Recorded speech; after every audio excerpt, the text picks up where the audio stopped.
નમસ્તે ગુજરાત, હર હર મહાદેવ, જય શ્રીરામજી. મિત્રો, આજકાલ માર્કેટમાં જે માંગવાવાળા હોય છે ને એ લોકોનો પણ અલગ જ ટ્રેન્ડ અને સ્કેમ ચાલી રહ્યો છે. હાજી, આજે હું તમને વાત કરવાની છું એક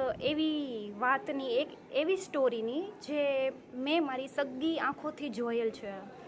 થોડો સમય પહેલાં એક જગ્યાએ જમવા જવાનું થયું, એક રેસ્ટોરન્ટમાં. હું અહીંયા સિટી અને સ્થળનું નામ ગુપ્ત રાખવા માંગીશ, કારણ કે પછી ઘણા વિવાદો ચર્ચા પકડશે એટલા માટે. તો થોડો સમય પહેલાં, આ ગુજરાતની જ વાત છે, ગુજરાતના જ એક શહેરની વાત છે. એક જગ્યાએ અમે જમવા ગયા તો ત્યાં રેસ્ટોરન્ટમાં અંદર ભીડ હતી, પબ્લિક ઝાઝું હતું. તો અમે વેઇટ કરતા હતા બહાર બેસીને. તો એ જે જગ્યા હતી ને ત્યાં આસપાસમાં ઘણી બધી ફૂડ શોપ્સ હતી અને નાના રેસ્ટોરન્ટ્સ હતા. આ જગ્યાએ એક છોકરી જોઈ, મતલબ 24-25 વર્ષની હશે એ છોકરી, અને એને નાનું અમથું બાળક તેડેલું હતું પોતાની સાથે. કદાચ બની શકે કે એ બાળક માંડ 1 કે 1.5 મહિનાનું હશે. હવે બધે જ જઈને એમ કહેતી હતી કે મને જમવું છે, મેં 2-3 દિવસથી હું જમી નથી, તો મને જમવાનું લઈ દેશો, મને જમાડશો. તો હવે જનરલી મિત્રો, અત્યારે આપણા બધાની મેન્ટાલિટી એવી હોય છે કે ભિક્ષાવૃત્તિને પ્રોત્સાહન ન આપવું, પણ જો કોઈ જમવાનું માંગે ને તો જમવાનું આપણે બધા જનરલી આપી જ દેતા હોઈએ છીએ. તો હવે થાય એવું કે હું ત્યાં કલાક બેઠી અને મેં 1 કલાક સુધી ઓબ્ઝર્વેશન કર્યું ત્યાં. હવે થયું એવું કે જેટલા પણ યંગસ્ટર્સ અને જેટલા પણ લોકો ત્યાં આવતા ને એમ કે હું જમી નથી ઘણા બધા દિવસથી, મને જમવાનું અપાવી દો ને. અને સ્પેસિફિક કોઈ રેસ્ટોરન્ટ હતી ને નાની એવી, ત્યાં આંગળી ચીંધે એમ કે મને અહીંયા જમવું છે. તો હવે જે સામેવાળી વ્યક્તિ હોય ને કે એને એમ થાય કે હા ચાલો જમાડી દઈએ, જમવાનું જ માંગે છે, ક્યાં બીજું કાંઈ માંગે છે. એટલે એ જે છોકરી હોય ને એ તેને લઈ જાય ત્યાં અને એમ કે હા મને આ જમવું છે. એટલે પેલા જે ભાઈ હોય એ પૈસા દઈ દે રેસ્ટોરન્ટવાળાને. હવે થાય એવું કે ત્યાં મિનિમમ જે ડીશ હતી ને એ 100 રૂપિયાની હતી. એટલે કોઈ કેશમાં આપે પૈસા, કોઈ ઓનલાઈન આપે. પણ હવે જે દેવાવાળા છે ને એને એમ થાય કે ચાલો મેં તો પૈસા આપી દીધા એટલે હવે આ જમી લેશે. એટલે પહેલાં જે ભાઈ જ્યાં સુધી પૈસા આપે ને ત્યાં સુધી એવો દોડ કરે, ત્યાં જે ચેર હોય ને ત્યાં બેસે, ટેબલ પાસે જે ચેર હોય ત્યાં બેસે અને રાહ જોવે એવો દોડ કરે.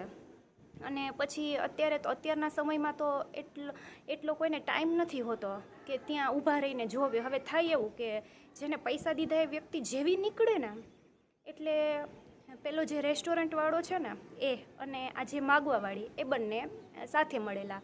એટલે 100 રૂપિયા આપેલા હોય ને તો એનો અમુક પોર્શન પેલો રેસ્ટોરન્ટવાળો હોય એ રાખે અને 60 રૂપિયા પેલી જે માગવાવાળી છે એને આપી દે.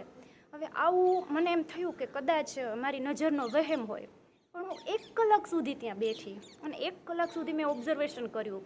1, 2, 3 એવી રીતના 8 થી 9 વ્યક્તિ ત્યાંથી આવ્યા અને મિનિમમ ડીશ 100 રૂપિયાની હતી. મિત્રો તમે વિચાર કરજો. એટલે બીજા બધાએ તો કેટલા રૂપિયાની ડીશ એને ખવડાવવા માટે પૈસા દીધા હોય, આઈ ડોન્ટ નો. એટલે પેલી જે માગવાવાળી વ્યક્તિ હતી ને એ જમવાનું તો જમતી જ નહોતી, પણ પેલી વ્યક્તિ ત્યાંથી નીકળે ને એટલે રેસ્ટોરન્ટવાળાને અમુક હિસ્સો દઈ અને એના પૈસા એની પાસેથી લઈ લેતી હતી. અને લિટરલી જે રેસ્ટોરન્ટવાળો હતો ને એક બુક મેનેજ કરતો હતો, એમાં લખતો પણ હતો હિસાબ કે આટલા લેવાના આટલા દેવાના. અને આ જે છોકરી હતી ને એનો પરિવાર પણ સામેની સાઈડ દૂર ઊભો હતો. મતલબ એ લોકો કંઈક ફુગ્ગા અને રમકડાને એવું વેચતા હતા. એની સાસુ હતી, એનો ઘરવાળો હતો અને બીજા 2-3 સદસ્ય હતા. 1 કલાકમાં એ લોકોએ માંડ 100 રૂપિયાનો વેપાર કર્યો હશે. અને ત્યાં સુધીમાં આ જે બેન હતા એને ખબર નહીં કેટલાની કમાણી કરી હશે. હવે વસ્તુ એ નથી કે મદદ ન કરવી, મદદ કરવી જોઈએ, પણ હવે આમાં નૈતિકતાના પ્રશ્નો મને ઊભા થાય છે. ઘણા બધા લોકોએ મને એમ કીધું કે મોટા મોટા બિઝનેસમેન ને રાજનેતાઓ તો કેવડા મોટા સ્કેમ કરે છે, તો આ તો નાના માણસો છે કરે એમાં શું. અરે મિત્રો, વાત સ્કેમની કે એવી કંઈ નથી, પણ મને દુઃખ એ વાતનું થાય છે કે એને મદદ કરવાવાળા લોકોમાં ઘણા બધા લોકો મેં એવા પણ જોયા કે જે રોજનું કમાય અને રોજનું ખાતા હોય, પણ દિલમાં દયા હોય ને એટલે જમવાનું માંગે ને એટલે એ લોકો પૈસા આપી દે. હવે જે રોજનું કમાઈને રોજનું ખાય છે ને એને જે 100 રૂપિયા કે જેટલા દીધા હોય એટલા, એને તો એમ થાય છે ને કે મેં જમવાનું દાન કર્યું છે. એટલે આપણને એમ હોય કે દાન હંમેશા પાત્રતા જોઈને કરવું, પણ માર્કેટમાં એવા સ્કેમ ચાલી રહ્યા છે ને મિત્રો કે તમારો મગજ પણ કામ કરવાનું બંધ કરી દે. એટલે અહીંયા વાત એ નથી કે શું સ્કેમ કે, પણ વાત એ થાય છે કે એક વખત જ્યારે વ્યક્તિને ખબર પડે કે મેં તો આને જમવાના પૈસા આપેલા હતા અને આને તો મારી સાથે સ્કેમ કર્યો, તો એ વ્યક્તિની માનવતા ઉપરથી મતલબ એવો વિશ્વાસ ઉઠી જાય કે નહીં, તમે જ મને કહેજો. વ્યક્તિનો વિશ્વાસ ઉઠી જાય, એ વ્યક્તિનો ભરોસો ઉઠી જાય માનવતા પરથી. તો પછી ભવિષ્યમાં કોઈ એવું પર્સન મળે ને કે જેને ખરેખર નીડ હોય, તો વ્યક્તિ એને મદદ કરતા અચકાય કે મારી સાથે આવું થયું છે. એટલે માર્કેટમાં આવી ઠગી પણ ચાલે છે. એટલે કોઈને જો મદદ કરતા હોય તો સાવધાન રહેજો. દાન કરવું, પણ દાન હંમેશા પાત્રતા જોઈને કરવું. એની શું મજબૂરી હશે ખબર નહીં, પણ અહીંયા સવાલ મને એ ઊભા થાય છે કે રેસ્ટોરન્ટવાળાનું શું? એને પણ એનો હિસ્સો મળતો હતો, તો આવા સ્કેમ પણ થતા હોય છે માર્કેટમાં.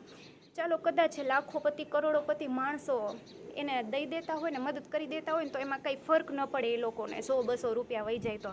પણ જે રોજનું કમાઈ રોજનું ખાતા હોય, કોઈ મિડલ ક્લાસ ફેમિલીના માણસો એને મદદ કરતા હોય, એને તો મનમાં એમ જ થાય છે કે મેં આ વ્યક્તિને મદદ કરી, પણ ખરેખર તો એની સાથે ઠગી થઈ છે. તો મિત્રો, આ વાત વિશે તમારું શું વિચારવું છે? મને તો નૈતિકતાની દ્રષ્ટિએ મને તો આ યોગ્ય નથી લાગતું, કારણ કે જે સામેવાળી વ્યક્તિ છે એને તો જમવાના પૈસા આપ્યા છે, એને એમ છે કે મેં તો પાત્રતા જોઈને દાન કર્યું છે. પણ આ મને લાગે છે કે આ લોકોનો કદાચ બિઝનેસ જ હોય, આવી રીતના આ સ્કેમ કરીને કમાવાના કદાચ આ ધંધો હોય. તો મિત્રો, તમને શું લાગે છે? તમારા પ્રતિભાવ જરૂરથી આપજો. હર હર મહાદેવ, જય સિયારામજી.